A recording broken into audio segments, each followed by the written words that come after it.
Welcome to the July 24th edition of the Sideline View from the Hockey House in downtown Brainerd. And our special guest this week is Rick Grammond, baseball aficionado, expert.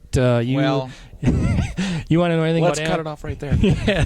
You want to know anything about Victory League baseball or Region 8C baseball, this is the guy to talk to here. So we'll start off. Rick, talk to us a little bit about the Victory League regular season, the champions and, obviously in the four divisions there, and maybe just your thoughts about that. And then the playoffs just finished for Victory League, and just kind of your impressions of how the season went and how the playoffs went. Well, it was a season that I think everyone knows took forever to get started. Yes, I mean, exactly. Basically May was almost wiped out. It was late April scheduled start, but 20 teams in the Victory League, 4 divisions. The big change this year was Freeport was in its second year, and they're probably our most southern team in the league. But due to realignment issues and openings within divisions, they were placed actually in the North Division, which created some interesting talk and some interesting travel schedules for teams such as Cuyuna Range to come out of Crosby to make a division trip down to Freeport and such. But so they were in the North to make it a 5-team division in all 4, the North, East, South, and West. Regular season champs turned out to be Fort Ripley Rebels out of the North. The East champions were Lastrop Lakers. Out of the South, St. Stephen won it. And the West champions were the Sobieski Skis. I guess one thing that I kind of find interesting is the South champion, St. Stephen, they finished 8-5. It's a 13-game regular season schedule. Their 8-5 record was actually less than the other 3 division second-place teams.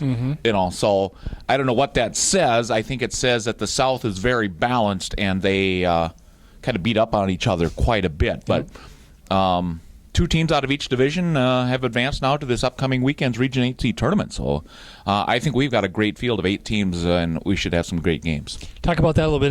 The first 2 Saturday and Sunday at Piers, and it shifts to Avon after that. Talk about kind of what the field looks like there and what you're expecting maybe to come out of that.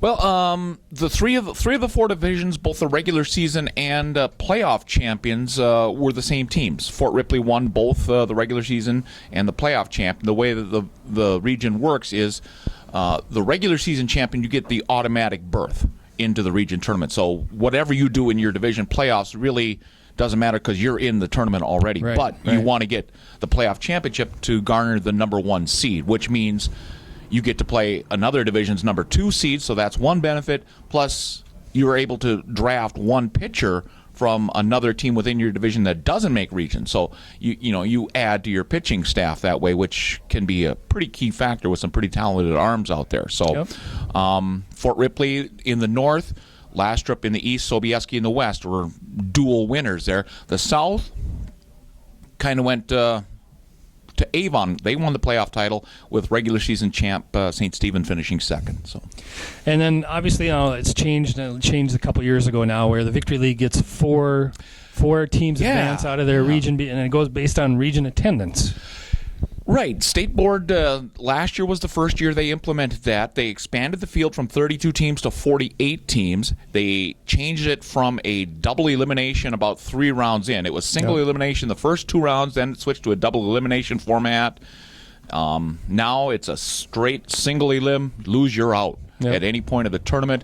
There are 16 regions in the state of Minnesota in Class C baseball. Each one of those region champs gets a first round bye. So they wouldn't play until the second weekend of the state tournament, which this year's in Maple Lake and Delano, last year in St. Cloud. And it didn't really, you looked at how it resulted for first round byes last weekend. I think, I remember, 9 of the 16 lost. So it wasn't exactly the biggest advantage because you're sitting there almost on a 2-week layoff. So maybe a little rust for some of those arms. But, 4 teams from Region 8 will advance. Last year, Region 8 sent 4. They were Avon, Sobieski, Lastrop, and Nisswa, with Sobieski being the champion last year. Matter of fact, they've won our region 3 times in a row now, so they're looking for a 4-peat this year. But all 3 of the 4 made it to the very final weekend, the Sunday of Labor Day weekend, which was a phenomenal showing by Region 8. Now, for many years, you were a radio announcer, Yep. up for Little Falls Station, and now you've kind of switched into You Are There Sports, your own website. Yeah. You do direct broadcasts and stuff like that, and I know we're back and forth on Twitter all the Yeah. time between us. So tell us a little about your business, how it's going, and kind of what it's all about. Well, it's an audio-only web stream. It's www.youaretheresports.com. The focus basically is a lot of just expanded coverage on high school sports, amateur baseball, and to provide coverage of events that just I didn't feel were getting the necessary coverage or the deserved coverage, the volleyball, the wrestling, the softball, baseball in spring. So, I said, there's an opportunity there for these kids to, get some exposure that the so-called marquee sports kind of garner the most, the football and the basketball. So, those other kids in the track, the tennis, the golf, they put just as much time and dedication into their sports, and I just didn't see a reason why they shouldn't get some publicity as well. And so, through a lot of support and backing from the community, I just took the plunge. So the response has been pretty good as far as a lot of listeners and a lot of feedback. I've had feedback from people.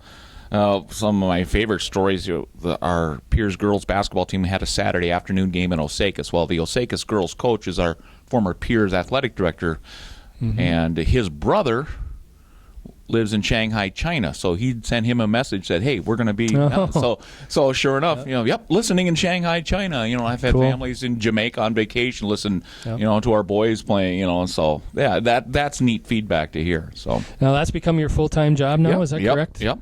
We're pushing that pretty hard. So it wasn't hard to get some time off with your boss. No. He can be a bear sometimes. So how many games do you think you see? I know I saw you at the Paul Bunyan Wrestling last year. I mean, I don't see radio stations at wrestling too much. But. I did the Paul Bunyan. I went to South St. Paul. I was at Foley, section individuals, the state.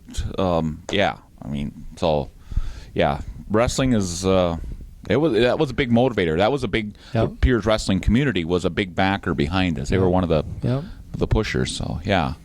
This summer, I figured it out. By the time this region tournament is going to be done, I'll have done about 60 Victory League ball games, like almost 3 or 4 a weekend. Due to that kind of late start, they got backed up. So with now Freeport in the league, they've got lights. Piers with lights.